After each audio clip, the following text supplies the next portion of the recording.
Hey guys, and welcome to another GameXplain discussion. I'm your host, Andre Seegers, and today we're joined by Derek Bender to discuss the latest round of screenshots from the past week from the official website for Super Smash Bros. 3DS and Wii U. So let's get started.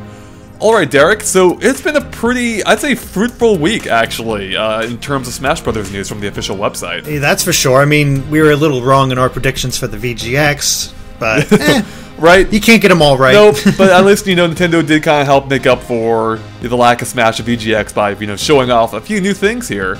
So I think one of the most surprising things is the week opened with a Steel Diver reference. Who saw that coming? Yeah, right? Who would have expected that in the form of it comes in the form, this is actually kind of brilliant, I think. So it's basically like, instead of a submachine gun, you have a submarine gun. See what they did there? I don't know if it's a machine gun because it says it launches torpedoes, and I can't imagine torpedoes that fly quickly. I mean, that's true. It may not actually be a machine gun, but it kind of, it resembles one. But I am curious how it's going to work, as you mentioned, because yeah, Sakurai did say that launches torpedoes that fly slowly at first. So I mean, that does imply that it may be like it may launch a single torpedo at a time. Yeah, I think it's like one of those things where you launch out the torpedo and it starts out slowly and then it has an after booster. So it's sort of, you got to play with the timing on how you jump, because if you're close, you got to be really close to make sure you actually get hit. But if they're far away, you can sort of try to figure it out in order to actually hit them. Right. It's just another example of Smash being you have to put a little bit more thought into using items than for most of the items anyway. Yeah, well, it's interesting too that they're making another gun weapon. But I believe Sakurai earlier said, I forget where it was, it might have been some interview, that they were trying to avoid making the guns look too much like guns.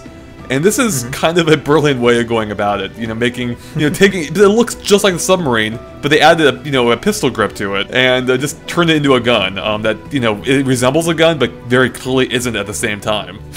Yeah, I mean, I kind of wanted it as a toy, to be honest. It just looks that awesome. Like, it looks like it could be like something you play with in your bathtub, right? Like, you can scoop up water with it and shoot it. Yeah, that'd be awesome. Yeah, so it's kind of, I mean, I'm glad to see, Smash Brothers has, done a pretty good job with representing smaller Nintendo franchises. And that's something the series has gone better at, even, like, probably culminating with Brawl, with the assist trophies. And it's really cool to see, Steel Diver get some love here. But I actually did like that game. So I've never actually played it. I mean, I think that's the case for most people. But it wasn't a bad game. I quite enjoyed it, but it wasn't a big game either. It has, no characters in it, really. So yeah, it is cool to see it get referenced here. I can't help but wonder if it might mean there might be a few other Steel Diver references. I kind of doubt it. I think this is all we're going to get. Yeah, I think it's probably a safe bet. I do think, though, that this is... the fact that they chose to make it a gun is kind of brilliant, because this is, usually if you're representing smaller Nintendo franchises, you're going to use the assist trophies, not the actual items, right, usually. So just having the submarine become a gun, that's kind of brilliant in a way. Just something I would not expect, and I don't think a lot of people expected. I didn't see it coming. Yeah, and it's funny too how in the picture they contrast the submarine with the airplanes. They're on the airplanes and there's another one in the background. It just does kind of show like the attention to detail they put into these little silly screenshots they put together. Like, even when there's nothing super evident about how they set it up, like there's still usually some a few clever things in there. So all right, well, moving on. The next picture is kind of interesting because at first glance it doesn't really seem to show anything new. We see Mega Man knocked out from his shield breaking, and then Marth is just kind of standing there. But Sakurai on Miiverse goes into a little bit more detail, and he mentions how the shield breaker move of Marth was something that people didn't really use much in the previous game, and so they made it more powerful. Now, we were talking a bit before recording this, and neither you or I even knew what a shield breaker was. We kind of knew what it was by the name, of course, but we both used Marth in Brawl, and I don't think either of us realized that that move of his was a shield breaker. Or yeah, we didn't realize it was called the shield breaker. Yeah. It was just like I remember from Melee, I always called it the downward slash. because you push the B and that was what he did. And then for, of course, Brawl, they changed it so he's sort of a forward strike. But apparently that's the shield breaker. Yeah, so with its purpose being to break shields. And that's something I didn't... I mean, I feel like it's something that I would have noticed had it been effective at what it did. And, as Sakurai mentions here, it sounds like it wasn't very effective, which I think is why I didn't even notice it. And, and just actually talking about it, I'm kind of recollecting that I may have known what it was at some point, but I think I kind of remember it. But I could just be filling in the blanks now. Who knows? But the point is that it wasn't a move I used. And it looks like they are trying to reverse that in this game. Which is probably a good thing, because shields are a huge part of Smash Brothers. And that is because they are very powerful. Like, they often... Especially in Brawl, I would say. Like, you could shield all the time, basically, with very little concern of it ever breaking on you. Like, only if you abused that, like, heavily, would you run the chance of your shield running out. Yeah, you're right. It's, like, I'm trying to think back to me playing as Marth, and I don't remember using it that much. I remember using it in Melee quite a lot, that move. But I was also younger and didn't quite know the movesets or how effective it was, but I remember enjoying it, using it well. And I didn't realize how good it was until you realized that the tip of Marth's sword was the strongest point of it. Right. But then you learn more about it when you realize, figured out how good it was. And it's nice to see them slowly making this move much more useful. Yeah, I think it is a good thing. I wonder if it might hit more to come in regards to the shield. Whether it's rebalancing how the shields work in general, with them being, a little bit overpowerful in Brawl, or maybe adding more shield breaker type moves to characters. That could be. We've seen it before in, like, rebalancing for, even Link's downward strike. That's right. They're saying they're figuring out how powerful... They're really playing with how powerful each of these moves should be, or, that kind of thing, just making sure it is a balanced game, or as balanced as they can make it. I did notice something, maybe I might be wrong about this, but the animation for... person that had their shield broken seems to have changed for this game, because wasn't they glowed like a reddish color, and I mean, of course they're probably still weaving back and forth and whatnot, but I don't remember like stars above their head. Of course, it's just me, poor memory on my part. Yeah, I agree. I don't remember it either, so that could be a new addition. And I do remember them, I think blinking as well. Although I think that was only right after the initial shield break. That could be. Yeah. But yeah, it looks like they're trying to make the moves more animated.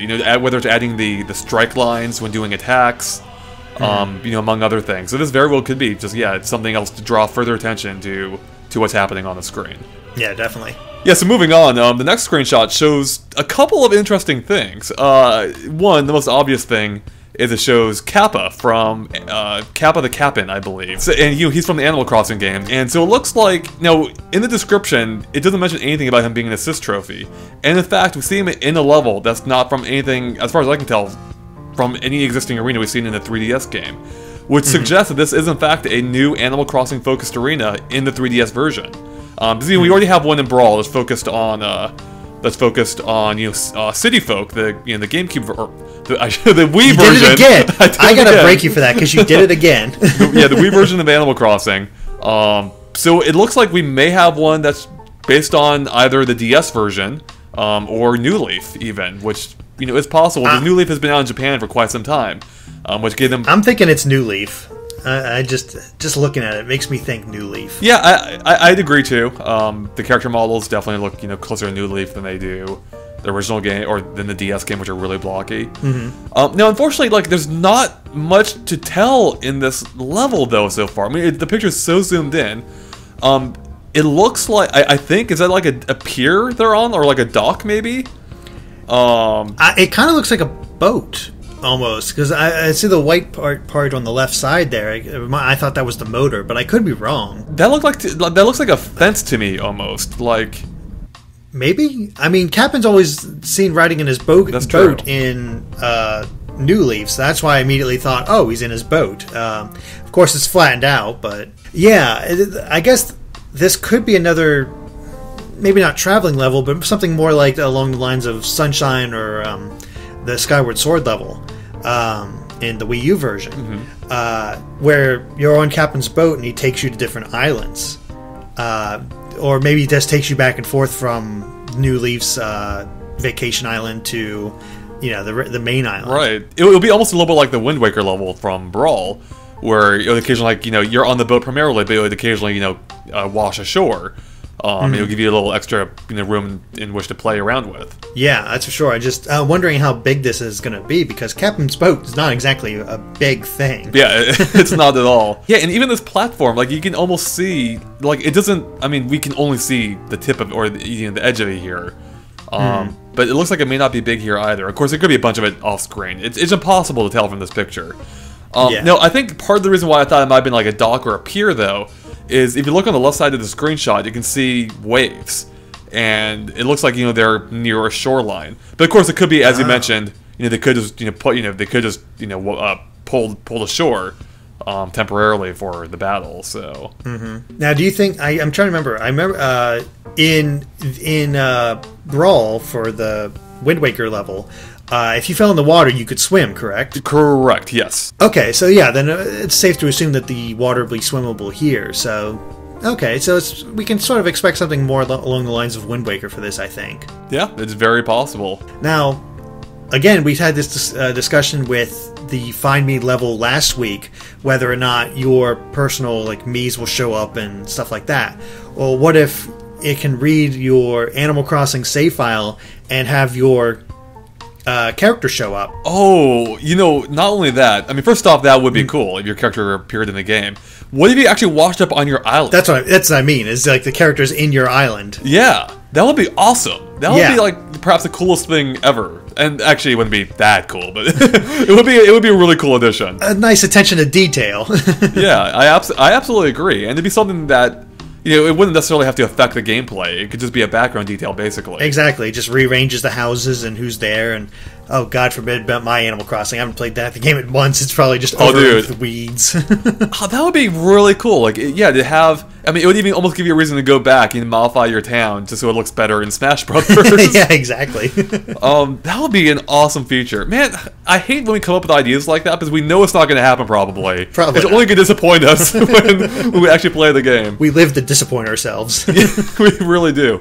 And the thing, too, though, with that idea, and why I don't think it's going to happen now that I think about it, is that it would only work... I mean, it can only work in one of two ways. If A, you have Animal Crossing as a digital copy, otherwise you won't have access to the save file. That's true. Or B, you had Smash Brothers as a digital game, and you had Animal Crossing in your 3DS card slot, and you can access it that way. So it seems like it's kind of a high barrier to entry, but it would be a really awesome detail if they actually went through with that. Yeah, and I have a feeling a lot of people got New Leaf through the eShop. Right. I think, Animal Crossing is a type of game, one that you revisit for short periods of time throughout, over the case of months, perhaps, even if not years. Digital makes a ton of sense. So, that would be just a really cool detail. It kind of reminds me of what I was hoping they would do with the picture chat arena in the original Smash Brothers, or in Smash Brothers Brawl, where, don't get me wrong, I really like how the level worked, but it would have been awesome if they had the ability for you actually to connect your Nintendo DS to your Wii and actually interact, actually draw the arena. Have someone draw the arena as you're playing. Oh man, that would have been cool, but you can sort of see why they didn't do it once again. Oh yeah, absolutely. But I mean, this would be kind of along those lines, but I think more practical. And yeah, that would be an amazing detail. In fact, it would just be really cool to see, to leverage, data from one game in other games more often. I have no other ideas for how they could do that, but it'd be cool to see. More, kind of like, going back to, like Sonic and Knuckles back in the day. Yeah. Which added, content to existing games, or, allowed you to experience games you already have in new ways.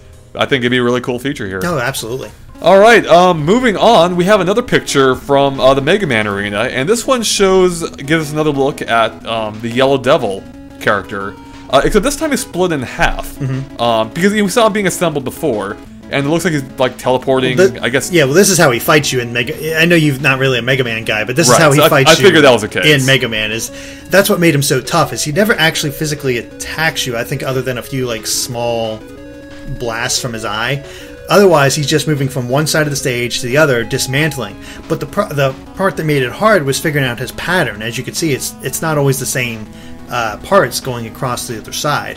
So the question this picture raises is this still a stage hazard that randomly pops up, or is this a boss? Either way can get supported. Yeah, it could just be a stage hazard that appears occasionally. Because if he's there all the time, I can see that being really annoying. With him just teleporting back and forth. But for that reason, I think it might lend some credence to your idea that because he does look like a pretty significant stage hazard. Almost too much to be a stage hazard. He's so notoriously difficult to avoid, at least on your first try, that trying to fight each other and dodge this guy at the same time is almost insane. Especially when, I can just sort of see gameplay stopping. It's like, okay, screw it, we're going to just avoid each other. Let's just avoid this stuff from now on until he's gone. Yeah, because, don't get me wrong, Smash Brothers games have, they often have, pretty significant stage hazards that kind of shut down the actual battle for, a few seconds. But this guy, especially based on, from what you tell me from his appearance in Mega Man, this one seems to be more involved. This seems like it may not be something that hangs around for a couple seconds. But something that would be there for perhaps a significant period of time, and especially because in this case he's taking up the bulk of the arena that we've seen. Yeah, there's only a small section right in the middle where you can really avoid stuff, and this is only showing 2 players. What if imagine 4 players in there in that mess? Right now, speaking of which, you mentioned the idea to me before. Getting back to the idea of this potentially being a boss character, which would imply some kind of single-player mode similar to Smash Brothers Melee. That would suggest this could be, assuming this is the case, which is a lot of assumptions. This confirms it would be a cooperative mode, cooperative story-based mode. Adventure mode has always been a single-player game, and then Brawl introduced Subspace Emissary, which was 2 players. Right. So the idea here is, well, what if this is a boss, and we're seeing adventure mode be 2-player for the first time in the series? So it makes sense in my mind. I don't know if it's actually true, but yeah, it's just us spitballing, but it does make a lot of sense when you consider that. I think from what we've heard before that they're kind of doing away with the whole Subspace Emissary thing, which would put an emphasis back on the adventure mode. And it would make sense for them to lift the one element of Subspace, Subspace that worked really well, being the co-op mode, and incorporate it into the adventure. And it's almost kind of telling the fact that there's only 2 characters here. If there were more characters, it would suggest it's, that would basically cement it as being a standard match. But there are only 2 characters here, which really kind of does hint at this maybe being, a boss-type character. Yeah, we've seen only 2 characters in previous screenshots and whatnot, but usually it's done to just show off, fun situations, and that could be the case here once again. But also, this is just because it's such a kinetic shot. It makes me think that it is a match, or at least they are working together against a boss. Right. Incredibly hard to see, but I'd be down for a 2-player adventure mode. Yeah, absolutely. Now, if this is a let's assume it is a stage hazard though. He's the only stage hazard. He's the only boss character we've seen from Mega Man. So do you think there could be other other stage hazards or other boss characters from Mega Man here, or do you think it basically could just be the Yellow Devil? I'm pretty sure it's just going to be him. If I had to guess, if it actually works like a stage hazard, he forms initially and bringing in all of his pieces, but none of those actually hurt you, and then he does one shift to the other side, breaking down like that, and then he disappears again.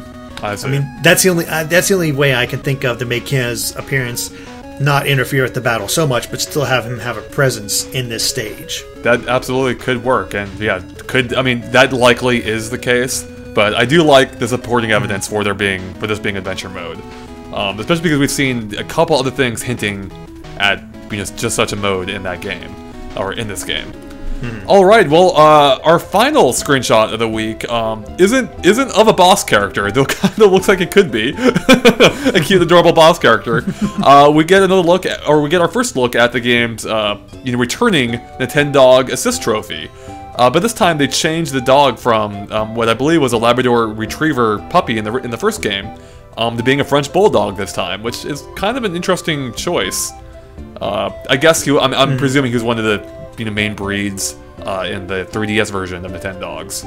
I never really thought French Bulldog is like the iconic dog, but Yeah, I'm not a huge dog person, but my parents have a dog and he's adorable. But I never would have associated this breed with being, like the face of Nintendogs. But with that said, he's pretty cute here. I mean, look at him. And so it looks like he works just like the first one, where he just appears on the screen and covers up most of the battle, which is very similar to how Nintendogs work. In that game, where when you call their name, they'll run up to the screen and press right up against it, which is it's a really cool callback, and it was a cute detail in the games before. So yeah, it looks like besides changing his model, there's nothing different here. No, it's going to be interesting though having the Nintendog Assist Trophy in the Nintendog Arena. That's a good point. I guess it could be one reason they decided to change it to the Bulldog, is because they already had the Labrador Retriever in the background for the 3DS stage. Actually, that makes perfect sense, yeah, because he is the main dog, or the only dog we've seen in that stage. So I'm actually wondering, because we haven't seen much of that stage either, so I am wondering how they're going to work with all this, like, if the Nintendogs are going to be static for the most part. But even in the Nintendogs Arena, we've only seen that one dog, and he doesn't do much. Like, he just runs around in the background. So I'm still wondering, like, that arena, from what we've seen, looks pretty boring, and I feel like there has to be more to it. Well, you did suggest last week that he could just, like, during the analysis, that he could just knock over the blocks and change the terrain of the level. Right.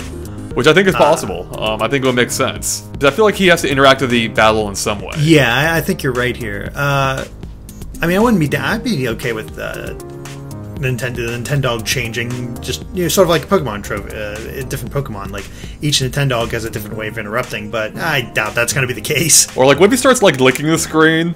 Oh yeah, it just comes up, licks the screen, and all of a sudden it's a little fuzzy. It turns into like the like in Perfect Dark when you get punched and you couldn't see anything for like 30 seconds. It was like all like a smear. Yeah, that'd be cool, but I doubt that's going to happen or anything like that. But it's just a reskin for the Nintendogs Assist Trophy. All right, well, I think that wraps it up for our discussion this week on the latest Smash Brothers shots. I think we've covered all we can about these.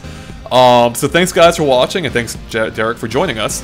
Of course, keep an eye on GameXplain.com as well as our Facebook and Twitter pages. There are links to all of them in the description below. For more on Smash Brothers and other things gaming as well, especially with the latest round of screenshots having more details in them. I'm really looking forward to next week and seeing what new things we might be able to learn. So keep an eye on GameXplain.com, and thanks for watching. Bye.